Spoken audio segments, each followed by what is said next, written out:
Hey everybody, this is Vince, and I want to thank you and welcome you to our fourth installment of our video with Jason Redman. In just a second, we're going to bring Jason on. I just want to thank everybody who's watched and shared and commented on these interviews in the past. I know they've been very special and have impacted people, and I'm really looking forward to not only today's interview, but to Jason attending our virtual conference and delivering our keynote. So it's going to be fantastic, and we're looking forward to putting that on and you guys being a part of it. You have no idea what you're in for. It's going to be an incredibly engaging and dynamic experience on a virtual platform that you may have never experienced before. So we're very much looking forward to that. Look for the registration. It's going to be coming out very soon. We're going to be putting out little tidbits and advertisements and teasers for you guys to enjoy. So I don't want to waste any more time. So we're going to get right to Jason.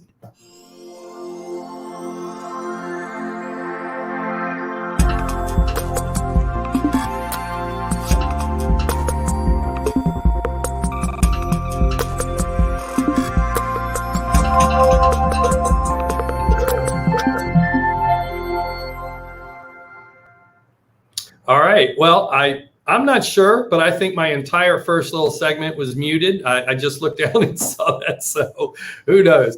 Were you able to hear that? Yep, absolutely. Sounds great.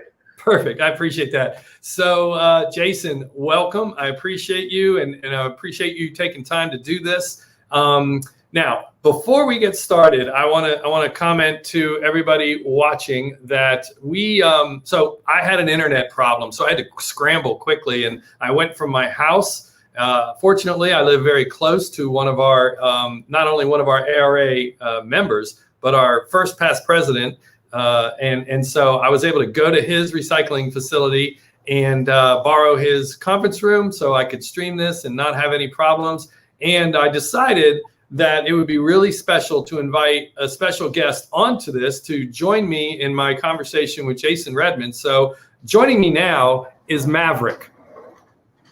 Yeah, baby. Go Navy. So good. So most of you guys know this is, I'm sure everybody knows, this is John O'Moro. He's with M&M Auto Parts, and he's our first past president of the Automotive Recyclers Association, as well as his wife, Ruthie Morrow, was one of Jason's nurses when he was recovering at Walter Reed. So I think she initially made that whole connection for us with Jason last year. Is that right? Yeah, she did. It was kind of ironic when Jason put out his first book. Ruthie said, "Oh, that's the guy I was telling you about," and I go, "Oh, with the sign," and then it just kind of spiraled from there, and we got a chance to connect with Jason for ARA last year, and it was a phenomenal success, and we're just excited about where it's come and where it's going to go. Cool. Well, Jason, thanks again for being here, and I know everybody's excited for us to kind of jump right in. But before we do, just want to ask how you're doing. How's everything at the Redman home, and are you getting back to getting out and speaking and re-engaging in the community like you love to? Vince, I am, and thank you. Hey, what's up, ARA? It's great to reconnect with you guys. I mean, 2020 is just an amazing year. Vince, I got to congratulate you. The overcome mindset in action.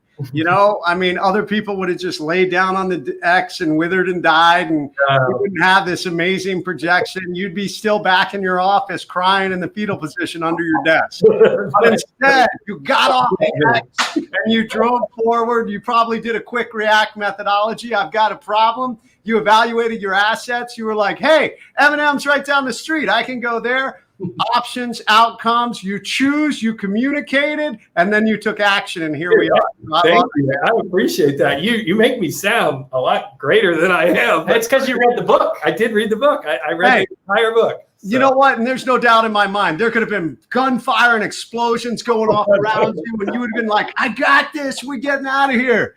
So thank you, because I also would have been here, like tear coming down my face. I just want to do this virtual event. Yeah, I could not let that happen after all you've been through to get here. I was not going to be the one to leave you stranded, waiting by the phone or the computer with a tear in your eye. That's not what's going to happen. So, well, thank you. No, I appreciate that. Look, man, we've survived the ambush, the COVID ambush. We moved away from it. We've led ourselves and our team through it. We've grown. We've learned. We're stronger for it. And now it's time, in some ways, to kind of take a breath, right? But you've said, there's kind of a danger in taking a rest, right? Or taking a breather is okay, but resting too long can sometimes lead to complacency. And you wrote in your book that complacency can be a byproduct of success. And I would like you to talk about that. Yeah, absolutely. I mean, it's pretty easy. I mean, if you look at how I know that everybody out there in ARA has had to work so hard in the COVID crisis. I mean, a lot of you guys were already on the journey. I know when I spoke at the conference, one of the big things was implementing these new technologies and educating ourselves on the new things that are out there, challenging what I like to call mental leadership. And I know you guys have been working hard to do that. And in this COVID crisis, all across the spectrum, businesses all across the world even are having to do that. And when we work really hard and we implement new technologies, we implement new processes and things are going good, there can be a tendency to then want to sit back and allow the successes to keep happening. But the reality is when we do that, the world can sometimes pass us by, or we can just get into a false sense of security or complacency where suddenly some other problem comes along that if we had still been pushing forward and constantly seeking to improve, we're better prepared and we're constantly moving along, as opposed to suddenly some competitor who is constantly improving. We are not. They're going to pull ahead. And the next thing we know, we're like, oh my God, how did I lose all this market share? Where are my clients going? Well, somebody else down the street, they were continuing to improve while you sat back and unfortunately got complacent. It doesn't have to be crazy. It doesn't have to be, the level of grinding we might have had to do here in the COVID crisis.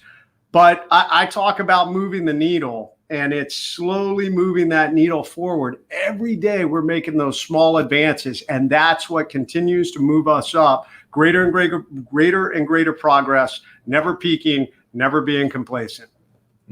Yeah. That was me. No, that wasn't me. How can that happen? Yeah. So you've said that, if something is easy for too long, that in itself should be a red flag.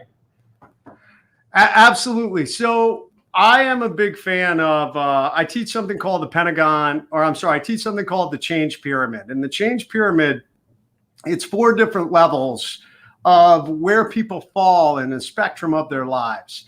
At the very lowest level is kind of the area of no effort. And these are people that they lack motivation. For lack of a better term, they may just be lazy and they're unwilling to put in the hard work that needs to be done to move anything forward whatsoever. Most people like this typically don't hold jobs for long. They may not have very many successes in their life because success typically goes hand in hand with hard work. So the next level above that is the level of comfort and the status quo. Above that is the zone of discomfort and also growth. So discomfort and growth tend to go hand in hand. And then above that is the burnout zone. That's at the top of the pyramid. Most people fall into that zone of discomfort. And there's a lot of us that make the mistake of saying, man, I'm just going to crush it. I'm going to grind really hard. And they get up into this level of discomfort, which is good. We have to be careful, though, that we don't accelerate too fast and we're moving so hard that we get up into that top level, the burnout zone, because this is where it can get dangerous. This is where we can make mistakes. This is where we could just burn out. You cannot sustain activity at that level for too long, whether it's in special operations, whether it's in business, even within your own personal life. You can't work out at that level. You'll get injured. You'll hurt yourself. You can't do it. So where we want to be is in between. Now, let me go back. Most people live in that second tier, the comfort zone, the status quo. We typically have a tendency that if we say, hey, you're at point A, we want you to get to point B. And we'll get to point B, and then we're at point B, we've accomplished it. And it's easy to sit back and just say, hey, man, we're meeting the minimum requirement. And I don't need to do more than that. And it's human nature for many of us that will say, hey, I'm meeting the standard of what I'm supposed to do. The problem is the status quo, that comfort zone, you don't grow, you don't get better. And that's where the complacency starts to set in. Truly elite performers, individuals who constantly are getting better, businesses that are constantly growing, athletes that are constantly shattering their own records, they are always pushing up into that zone of discomfort. Remember, I said you can't live up there, but what they do is they recognize, hey, for too long, and I'll just give a fitness example, for too long, I've been running the mile in 10 minutes. And for a year, I've been running the mile for 10 minutes. And 2 years ago, it was hard for me to run a mile in 10 minutes. But 2 years later, today, I'm barely breaking a sweat when I run a mile in 10 minutes. So you know what? I need to push outside of my comfort zone. So I'm going to challenge myself to run it in 9:30. And now what's happening is they're having to breathe a little harder. Their muscles are burning a little more. They're breaking a little bit more of a sweat. But what's going to happen? Over time, that 9:30 is going to become their new comfort zone. Mm-hmm. They're going to get used to being able to run a mile in 9:30. And the margins get smaller the higher up we go. There's going to reach a point where they're going to be uncomfortable trying to run a 6-minute mile. But they've pushed to the highest level, and now we get into something called margins of performance. But what they do is people get out of their comfort zone. They get into that zone of discomfort. They stay in it until it becomes a new comfort zone. They reevaluate, they set a new goal, and then they push up. That enables you to keep climbing and never peaking. It's an infinite loop from the comfort zone to the zone of discomfort and back again. Yeah. Well, and I could say, and from a business and a personal perspective, there's a desire in the human nature to want to be comfortable because it's easy, right? And so when you come out of the COVID crisis, and we've all been in it to a certain extent, like it got really uncomfortable really quickly, right? And so now we're kind of coming out of that, and now you're sitting in I think we're sitting in a little bit more of a comfortable situation because we understand our surroundings a little bit better. But it's when you need to pull your compass out and reevaluate where you're going and how you're going to get there, right? And I think that's just such a dangerous spot to just be sitting in a comfortable seat because you get all the things you said, Jason. You get stagnant, you get lazy, and by the time you realize what's going on, you've almost slipped back down out of the comfort zone back into the danger territory at the bottom side of that. Yeah, I think it's really important, like you point out, to constantly be pushing slightly. And you made the point, like you don't want to, if you push too hard, you're going to injure yourself. You're going to make a mistake, right? But if you just remain, like you said, you're just going to be stagnant. So I think it's a really critical point, and I think it's timely. I mean, I think this is, like you pointed out, this is exactly where we are now, right? Yeah, I mean, we came out of something that hit us in the face, right? And so we got sucker punched. We tried. We had looked at our surroundings. We tried to adapt as best as possible, and now we're 6-7 months in, going, okay, I understand the environment, and if we don't now get uncomfortable again, we'll be left. Right. Which is a perfect time for me to plug our convention, because if you're right now, we're at a point where everybody's becoming comfortable. We're kind of understanding the landscape. We're getting used to what's going on. And the convention is going to be packed with training and education and motivation and leadership stuff and tons of sponsors and Jason Redman. Yeah, we're gonna have a lot of all of the exposition is going to be fantastic. So you're going to get to come and see all of the new tools and equipment and technology to make your business better and stronger. It's exactly what we're talking about. So we are perfectly positioned to roll out this conference to help you guys look and see how can you push to the next level. How can you get to that little bit of uncomfortableness to get to that next level. But I think a lot of us are sitting in the comfortable seats right now, or right in there. So Jason, how do you help push yourself to become uncomfortable when you don't want to? Is that accountability? Is it just a drive? Is it what factors do you kind of look at for that? It's recognizing that I always want to be moving the needle. I never want to peak. So I'm constantly looking at how can I improve? What are the other things that are out there? It would be easy to say, hey man, I've written 2 books. I'm just going to sit back, but there's more information that I want to put out. Plus I know it challenges my own level of thinking. Like there's new ideas, there's new things. I don't want to write a book that has all the same stuff the last books had. I want to write a book that has new information, that has the ability to make people better. In my own fitness. I know, hey, I'm not quite where I want to be, so I want to push a little bit. So I teach, and I think we've talked about this before, those rule of 3 Ps, aren't able to push ourselves physically, personally, and professionally. Those are the things. And I'll be honest, if I recognize I don't want to do something, I challenge myself and I ask, why? Why don't you want to do it? Is there, and more often than not, it's because it's hard. It's going to be time consuming. But oftentimes those are the biggest things that we need to lean into. We need to say, okay, unless this is totally 180 out from the direction of my life, my destination, unless it's taking me so off course, more often than not, it's getting us where we want to go. It's just a big mountain we have to climb to get there. And instead of saying, hey, I should tackle this, more often than not, we're like, maybe it'd be easier to go around this mountain. But, the reality is you're going to hit it head on and it's going to be faster, even though it may be a little more painful up front. So that's one of the things I try and do. We've launched a new business. We have some different team members have been brought into this new business, and there's some very different opinions on some of the directions we need to go. And some of the team members don't want to talk to the others where these differences of opinion are. And I know, hey man, we've got to hit this head on. Sure. We need to get everybody to sit down and we need to come to consensus, because this, I'm going to give into this or I'm going to give into that is not really addressing the problem. It is the mountain in front of us. And I know from past experience that you need to lean into it and develop a solution now instead of trying to skirt around it, which usually ends up being a bigger problem later. Yeah. You have to address the problem, solve the problem so it doesn't become a bigger problem down the road. Absolutely. Yeah. And you talk about maintaining good order and discipline, right? And that which feeds right into what you were just saying.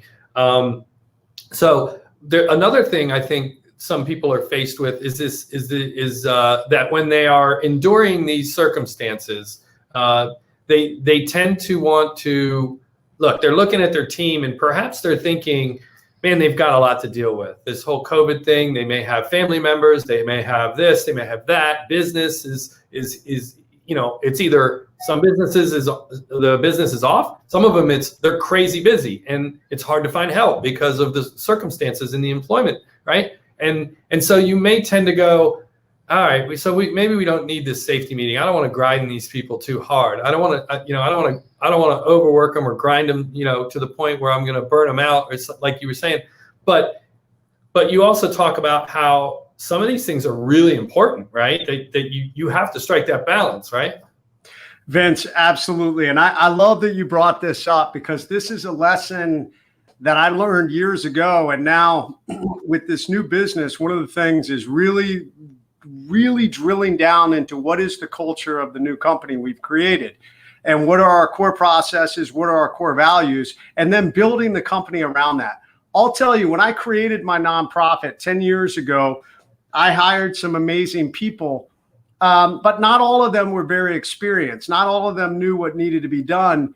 And we would set some goals, and oftentimes they weren't hitting these goals. But I'll be honest, I was letting it slide because I kept telling myself, we're a nonprofit. I can barely pay them half of what they're worth. But that's the wrong way to go. If you build a culture, if you build goals, if you do these things, you need to hold people accountable, because then you are going to create a culture of accountability. They can decide, whether it's right for them or not. But specifically in a crisis, our ability to hold people accountable, to maintain that structure. Oftentimes in a crisis, we lose our motivation. It's hard, it stinks. We're grinding. We're trying to figure it out. Well, it's the discipline and the structure that make that difference. So that's why, as a leader within your own company, I highly recommend maintaining those things. Maintain those meetings. Now, I will say this. We may have to adapt our goals because, obviously within my own speaking company this year, starting the end of March through, even now, we saw almost a 90% reduction in revenue. So it was unrealistic to say we're going to hit these goals. I mean, there was no way. What did we do? We had a meeting. We created new goals based off what we were doing. And then we're holding each other accountable for those within the quarters.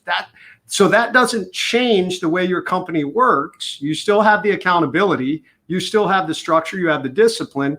You just had to realign your goals. You know, your destination changed and your course might have changed a little. But once you set it, this is where we're going. This is how we're going to get there. And I expect all the members of my team to achieve the new levels we've set. Yeah. And you talk about how it's important that to, like, you 100%, right? You want to set those goals, maybe reset those goals. But when it comes to those critical skills that are required for success, you can't let that stuff slip just because things are going, everybody's grinding away, because those are going to be the very skills that these people are going to fall back on when you enter into your next ambush, right? Absolutely. Bill McRaven, there's a story in my book, Overcome, about this, and I thought it was a great story. And Bill McRaven was the admiral who led the bin Laden raid. Well, back up about, 10 years, he was a one-star admiral in Afghanistan. He was the admiral in charge of the SEALs then. This was in 2005. And he and a two-star Army general went out to a remote outpost right on the Afghanistan-Pakistan border. And the guys out there had really been in some grinding fights. They had lost quite a few guys, but a senior enlisted member was supposed to meet them, and they landed on their helicopters kind of late at night, and they went in, and this senior enlisted member was not in uniform. And I will say this, overseas, oftentimes as special operations, we have a little bit of latitude, but there's a time and place for that latitude. So this individual showed up, no uniform. We have modified grooming standards, but there are times that obviously we can clean ourselves up. This individual had put no effort into it. Not only that, when the two generals came in, he totally ignored military protocol of standing up at attention for senior officers. And then he delivered a brief that it looked like he had put together from Play-Doh and pickup sticks, and just there was no effort whatsoever.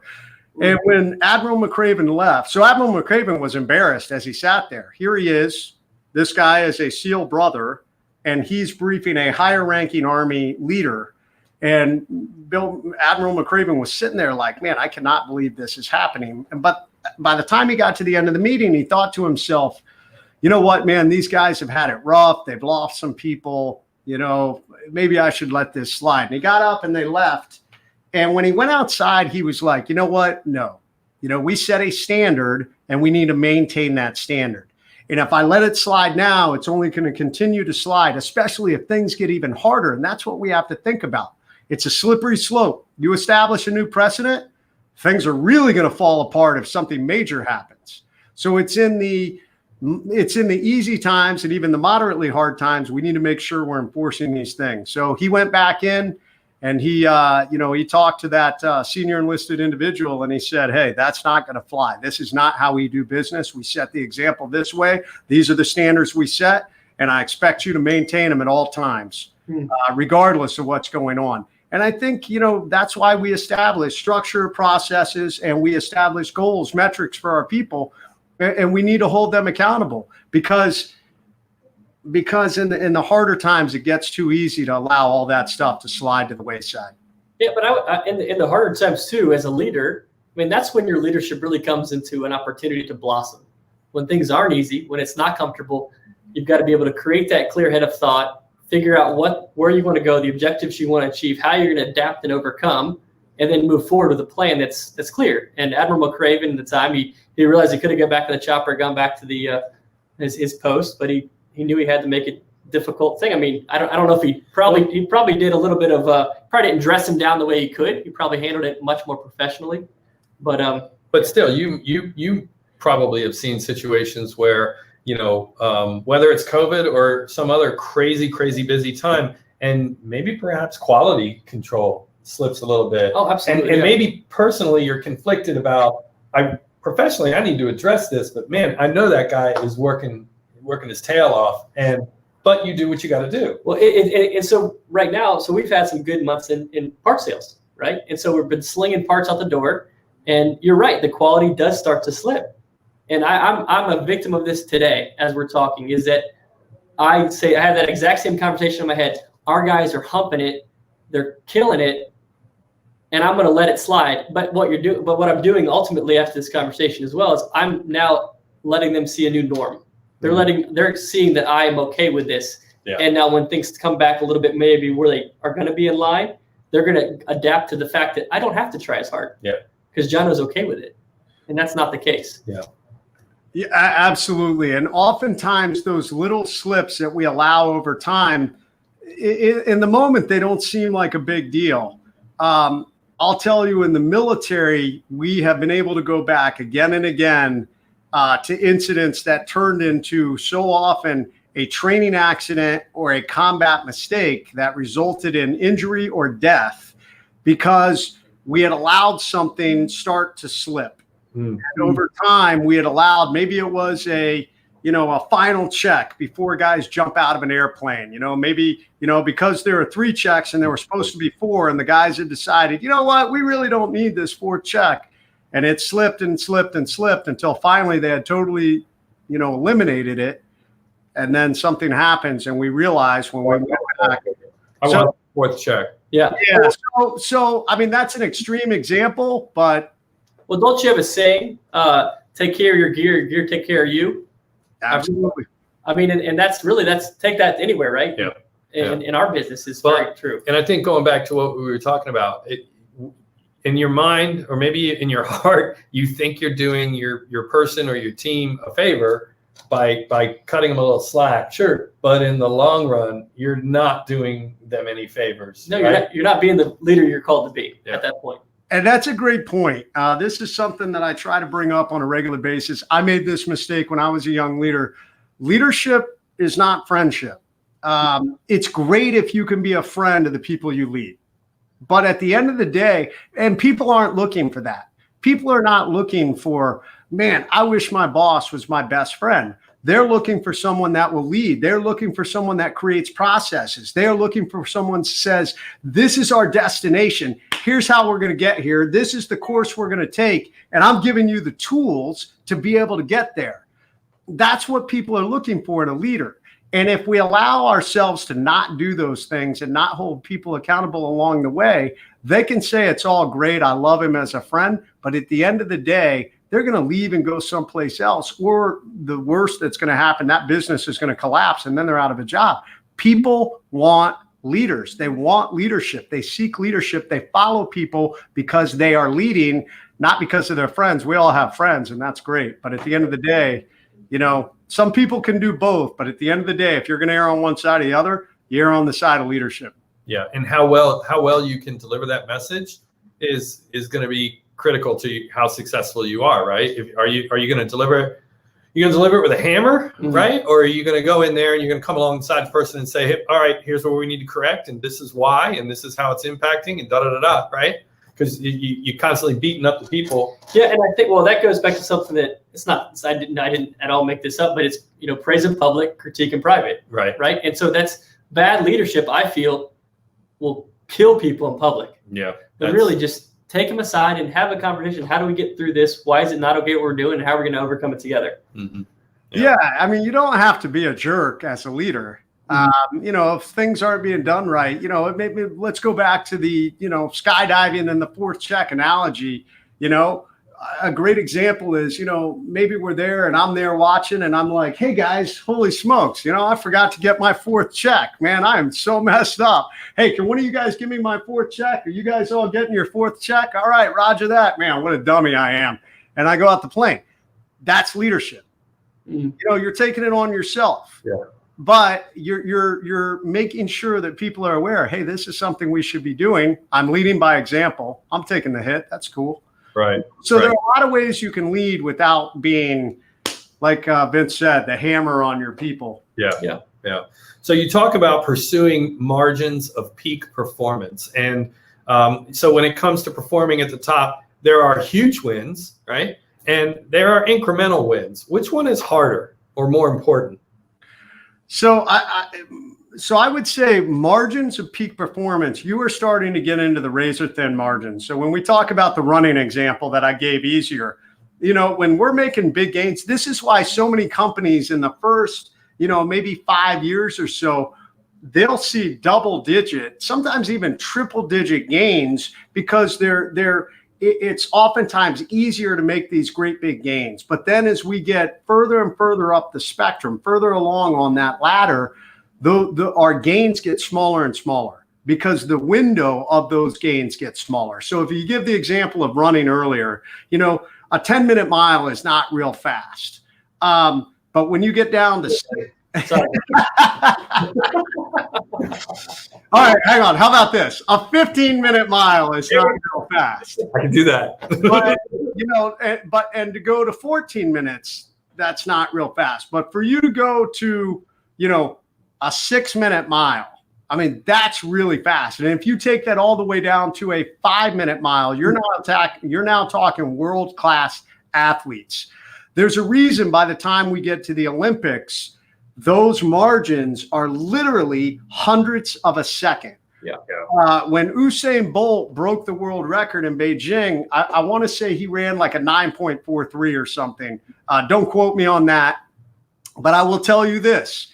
The guy who came in second, silver medalist, he was like 9.41. 200ths of a second was the difference between the world record holder and the guy that got second. And that becomes the difference of margins of peak performance. What are the little things that we are doing that really squeeze out those razor thin margins that at the top of the game start to put you above your competition? And I talk about them within life. What are these margins of performance? What are the negative things that we can cut out? If you look at it from a health perspective, if I was to evaluate myself, and you know, we know that alcohol has negative implications on the body. I know for many of us in 2020, we've probably been drinking more than we should be, guilty as charged. But I know that I work out better. I think clearer. I know I do better when I cut alcohol totally out of my system. Yep. Same thing if you're a smoker, the amount of impact it has on your body. If you're eating totally unhealthy, the impact that has on your body, those are negative margins of performance. You're already putting yourself at a deficit because of the things that you're doing. In a business, it could be, you know what, we have a really poor contracting process and we know we need to fix it. Automatically, that's a negative margin of performance. You're already at a deficit from your competitors that have already set, you know, they've already fixed that. The positive margins of performance are what are the things that we can do that make a difference. You know, if we are still on the invoicing process, maybe instead of people that are invoicing, excuse me, we now have automated this system. Like literally all we have to do is put in a new customer and now it creates an estimate, it creates the invoicing, all of it's automated. So now that's one less thing off our plate. So our people are freed up to do, you know, additional things, to come up with new ideas. And as a leadership, we're freed up because we know this system's working. So that is a positive margin of performance. In your life, it could be sleep, it could be healthy eating, it could be working out, it could be, you know, everything I talk about in the Pentagon of Peak Performance are things that increase our positive margins of performance. But it's how do we tweak out those tiny little razor thin margins within our lives and within our business. And it's literally cutting out or minimizing the negative ones and adding and focusing on the positive ones. So, and in our industry, a lot of that, Vince, you talked about quality control, right? So we're delivering a product to a customer. And so is a product cleaned? Is it washed? Are your trucks washed? Did you do your due diligence to make sure that the delivery mechanism in which your customer is getting a part is consistent every time? Mm-hmm. When you're shipping stuff eBay, how are you shipping your product? When your customer's getting that box with the headlight, taillight, alternator in it, are they opening it up and just going like, this came from a junkyard? Or are they getting it going, man, this is a quality recycled part? Mm-hmm. You know, those things I'm thinking about as you're saying, it's like, are those little things we're doing setting us apart from the competition? Are we doing things to put us over that level, to go through the mountain, not around the mountain kind of thing? Absolutely. And it sets the expectations both for your team, the culture of your business, and it sets the expectation for your client and the culture that they expect, the processes they expect. You know, if it's the same, then they know what they're getting. They're going to tell their friends, man, you work with M&M, those guys are squared away, man. Their processes are locked on. And, as opposed to maybe they say, oh my God, you go work with J&J. No offense to anybody that's J&J. We're out there. There's definitely a J&J. So I picked it because of my own name, but J&J, and they're erratic. One day, their process looks like this, and the next day, nothing's happening, and people are like, I don't know if you want to work with those guys. I feel like every time I work with them, my estimates are different. Some days I get my parts on time. Some days, I'm waiting months. So. So, I mean, nobody knows better than you how to launch from adversity into opportunity, right? And so I'm wondering if you could just unpack for us how these ambushes can be turned into opportunities and how our leaders can relate. Yeah, it is an amazing thing that so many of us, it's a little bit of the adage of when one door closes, another opens, if you want to look at it that way. But so often it's hard to see that when we're in a crisis, when we have a problem.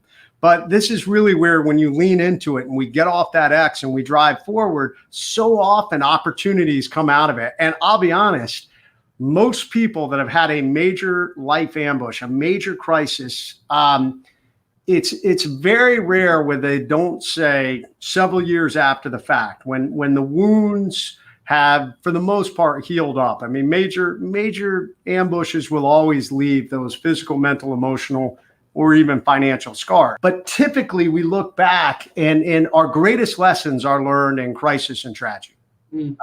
If we're willing to learn them, if we're willing to get off that X and drive forward. There are so many businesses that have been in some sort of crisis, and it caused them to have to turn and find a new opportunity. And suddenly they're actually doing better than they were before the crisis occurred. There's so many people in life that are the same way. If I had never been wounded, I'd probably still be an active duty Navy SEAL. And that would be awesome. But the reality is there's at least 100, if not more, active duty SEALs at the level that I would be at now that are doing a job as good or better than I would be doing it. Instead, I got severely wounded, and this opportunity presented itself for me to try and share some of these lessons. And now, instead of making an impact just on, roughly 2,000 SEALs and maybe other, combatant members in the U.S. military, I'm now able to impact millions of people with leadership advice and how to overcome adversity. And, so this is an opportunity to launch. Yeah. And Jason, do you think that, and I don't know, so I've gone out on a limb, do you think that even operating at the elite level that you were as a SEAL, that maybe internally there were parts that were broken or fractured that you weren't aware of, that through that process, so you're whether you're in the military or you're a business operator, you're running at what you think is peak performance. You encounter an ambush, and through that healing process, you actually discover that there were some things that you were operating with that were fractured or broken along the way, and now you come out of it even stronger. Oh, unequivocally. Yeah. That's the great thing about crisis. It really, it forges us to be better. You're going through hard times, and that always makes you better. You will learn things that you might not have known about yourself if you had not gone through that crisis. Or it gives you an opportunity to take a step back and say, wow, we've been doing this way for so long. This crisis came along and exposed this weakness. And now we fix it, or we've changed the direction we're going, and it's better, it's stronger. It is amazing. All that only happens if you get off the X, right? Because you tell stories in your book about servicemen that chained themselves to the X for years, for decades, right? And they never got off the X, and they never were able to experience any of what you were just describing until that moment that they moved off of it. Well, and we all know those people, because it's not just military members. I guarantee in this COVID crisis, probably even within ARA, there are businesses that have shut down, and they have shut down. And unfortunately, I can't speak for every circumstance, but I know for most people that end up withering and dying on the X, there is a potential to look outward at all the outward external factors that played into it, and never to look inward and say, man, I have a choice. I have the ability to get up. I have the ability to make change. I have the ability to drive forward. And maybe it's not this perfect solution, but at least I'm getting up. And unfortunately, there are others that will just lay there and they're saying, well, this external thing happened, or this person did this, or this person didn't do that, or COVID happened and there's nothing I can do. And they wither and die, unfortunately, there. And it's I hate seeing it, but yeah, until you get up, getting off the X is a choice, and nobody can do it but you. Everybody can come along and say, you know, hey, Vince, Jay, you know, things are bad, but get up, let's go. We don't have time to sit here and feel sorry for yourself. And you can even drag people off the X, but if they don't want to go, they'll go right back. Yep. they'll crawl right back onto it. Yeah. Yeah. So look, we're kind of coming to the end, and I'm kind of sad, but I am excited that we're going to get to hear from you again. I want to get some closing thoughts. I do want to put this comment up because so there is. I knew before. I knew as soon as you said it, because auto wrecking is a fantastic facility, and as soon as you said that, I don't know that J&J has seen that, but fortunately, thanks to Greg. They're getting a shout out. Hey, J&J Auto Wrecking, big shout out, man. I know you guys are probably crushing it. They are. And so. Well, look, I want to give you a chance to talk about two things as we close. The Overcome Academy, and I want you to give us, if you've got a little teaser of what we're going to hear from you at Keynote. So I have a question. Is Overcome Academy, is that like open to anybody, any leader? Are you only dealing with military people, veterans, and current?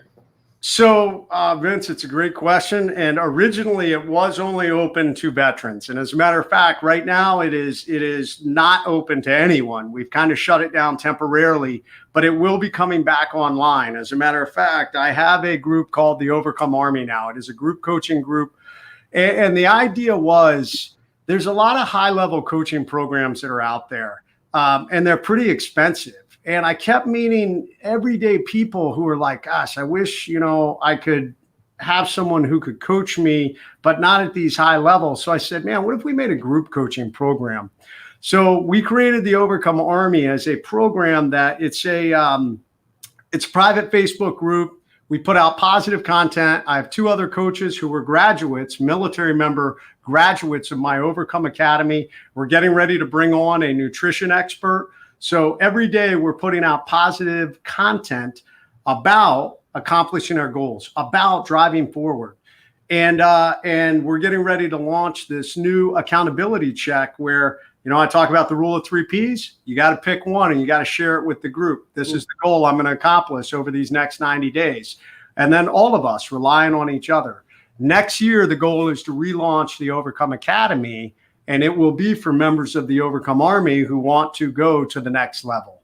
And the Overcome Academy was a program specifically designed to help individuals become better leaders, to be able to lead themselves better, to be able to lead others better, and to have a stronger Overcome mindset. And there was even a component of how we communicate. There was a whole communication part of it, how we speak and articulate and deliver that message, because obviously that's a big part of leadership. Yeah. So that was the Overcome Academy, and that will be the future. I'm also excited to say, as an additional component of the Overcome Army, I will be releasing later this year a new planning journal called the Point Man Planner. So all the things that I speak on, moving the needle with the rule of 3 Ps, the Pentagon of peak performance, getting off the X. It is a 90-day planner that has daily planning, and then it has weekly planning, or let me rephrase that, weekly assessment. So at the end of the week, you're able to do two things. One, you're able to say, hey, were there any indicators that there's a potential ambush on the horizon? So there's a little bit of analysis there, because more often than not, guys, when an ambush is coming, it's pretty rare. I'd tell you that only about 10% of ambushes are there zero indicators that they're there. Most of them, if we're paying close enough attention, you see the signs. And all of us know when we've seen an ambush after the fact, hindsight's 2020, we're like, there were like 6 signs that I totally missed. The goal here is trying to evaluate that. The second assessment is if you are in a life ambush, using that REACT methodology to evaluate and get yourself off the act. So those are the things that are coming. I'm pretty excited about. I'm putting the finishing touches on the Point Man Planner now.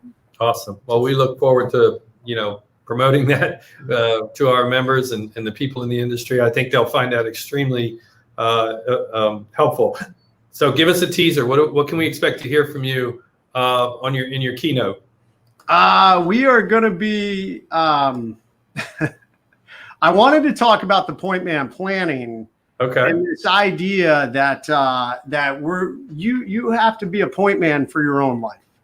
And the idea is this. I mean, so many people out there, if you don't know what a point man is, the point man is the leader of the platoon, squad, whatever element that's out there. And they are experts in navigation. They are uncanny in their ability to see dangers on the horizon. And that's accomplished through both skill and experience being out there. And it's accomplished through a lot of research. In the military, it's intelligence, but they do map studies. They figure out what the enemy is doing. They look at all these things, and it's the point man's job to get us where we need to go in the best, most efficient manner possible, and B, to identify the dangers and try and avoid them. And the reality is we have to be point men in our own lives. We have to be point men in our own businesses. And that's what we're going to be talking about. Wow, that sounds great. That's good. I could see how that would translate through personal lives. Me being a husband and a father and obviously a business owner. I mean, Sure. that's going to be great. So Jason, That's coming out 2021, right? well, his point. No, we're going to be talking about it. The Point Man Planner will be coming out probably before the end of the year. Nice. Okay. We're putting the finishing touches, and then we'll be looking at we're probably going to self-publish this one. And by self-publishing, the timeline's pretty quick. It'll members of my Overcome Army will just get a copy. Anybody else, we're probably going to sell it on Amazon. They'll be able to get one for themselves. Well, not for nothing, but if you have it ready by November, you might see a flurry of activity there. True. I'd say so. All right, we'll try and make that happen for sure. That's what I'd love to do. We're almost there. And no, the Point Man, the Point Man program, I'm already starting to teach that. Awesome. That's great. Awesome. Well, look, thank you again. I really appreciate it. This has been a fantastic series, and appreciate you doing this. And I know everybody listening has gained a lot from it. So again, thanks. We look forward to seeing you in several weeks at in our virtual conference. Yeah. Thanks, Jason. Really appreciate it. Yeah, guys, thank you. Hey, keep crushing 2020. There's 2021. We're all going to be ready to it's going to be amazing. Yeah, absolutely. All right, man. Thank you. All right, guys, have a great day. Bye. You too.